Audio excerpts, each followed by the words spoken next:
Itu Sa'ad ibn Ubadah. Teman-teman nanti kalau balik di rumah coba dengar, saya sarankan dengar, cari playlist di playlist YouTube kami di Khalid Basman Official, buka di YouTube ada playlist, klik kemudian cari serial sahabat Sa'ad ibn Ubadah.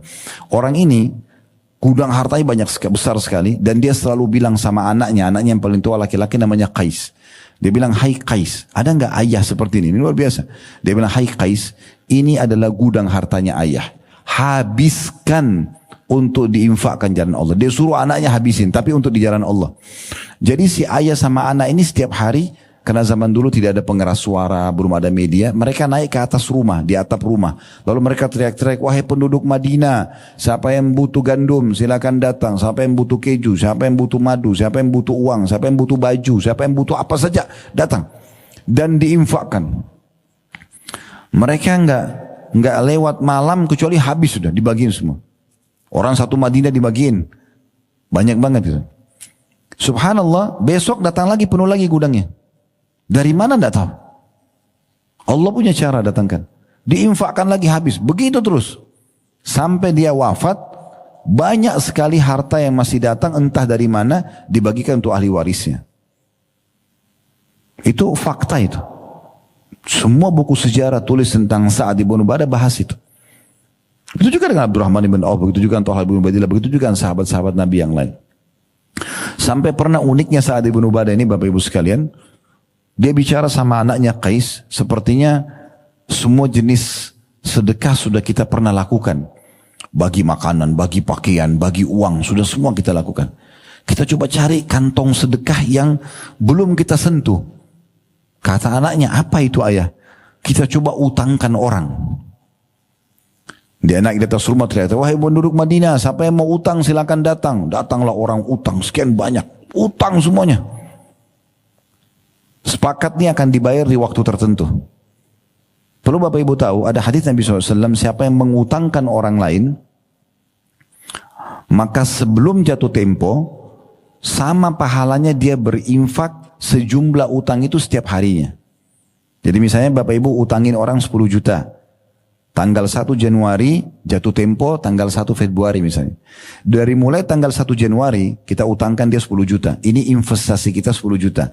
Dicatatkan dia berinfak 10 juta per hari. Berarti modalnya 10 juta.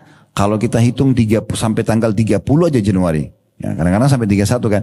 Kalau sampai tanggal 30 aja berarti dia dapat pahala 300 juta.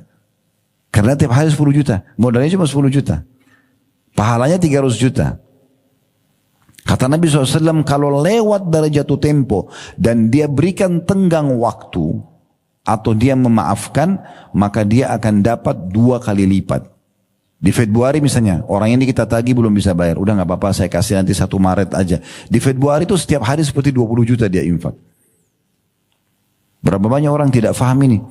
Berkeluh kesah, ada orang utang sama saya 10 tahun tidak bayar-bayar Ustaz. 10 tahun itu setiap hari berinfak sejumlah itu. Sampai kata sebagian ulama, Allah dengan kasih sayangnya ingin memberikan pahala melimpah bagi orang pemilik piutang yang belum dibayar. Kalau dia faham itu. Sementara rezekinya dipenuhi kok. Allah kasih dia makan, Allah kasih dia rumah, tetap dipenuhi. Tapi ada kantong pahala yang berjalan dari sini. Apa kata Sa'ad? Kita utangkan orang. Utang semua orang hari itu, dia tidak bagi-bagi apa-apa, dia cuma utangkan orang. Sepakat jatuh tempo akhir bulan, pas tiba akhir bulan, mereka sepakat nih sama anaknya, begitu datang orang, mereka bilang, "Sudah, kami sudah maafkan. Kami nggak mau ambil lagi yang sudah kami keluarkan jalan Allah." Tapi mereka sudah dapat pahala ngutangin orang, dapat lagi di akhirnya memaafkan orang. Kalau orang memberikan tenggang waktu, kan tadi saya bilang kalau lewat dari masa jatuh tempo, kita berikan tenggang waktu berarti kita sama berinfak 2 kali lipat dari apa yang kita sedekah, yang kita pinjamkan kan. Hanya sampai terbayar. Misalnya tadi 1 Maret dia bayar, berarti putuslah sedekah setiap hari itu. Tapi kalau Bapak Ibu maafkan, mulai dari saat itu sampai kita meninggal berjalan terus. Berarti lebih besar pahalanya, berinfak seperti sejumlah itu. Jadi pola fikir kita ini harus diperbaikin. Karena dari kecil selalu orang tua kita cekokin, tabung nak, tabung nak, tabung nak. Dibelikan celengan, ini melahirkan sifat bakhil, sifat pelit.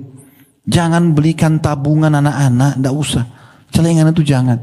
Dikasih celengan, ibu kasih, ya, bapak kasih misalnya, kasih celengan nih, si kakak sama adik. Terus kita kasih uang, contoh 1.000 rupiah, masukin ya anak, masukin. Ibu aja pegang celengan itu marah si anak. Mau dibawa kemana ibu? Pasal kita pindahin. Ibu cuma pindahin nak. Kakaknya pegang marah. Jadi bakil. Kenapa? Kasih uang kalau jajan sekolah. Nak, kasih traktir teman-teman kamu makan ya. Biasakan dia itu dermawan. Itu yang Islam ajarkan.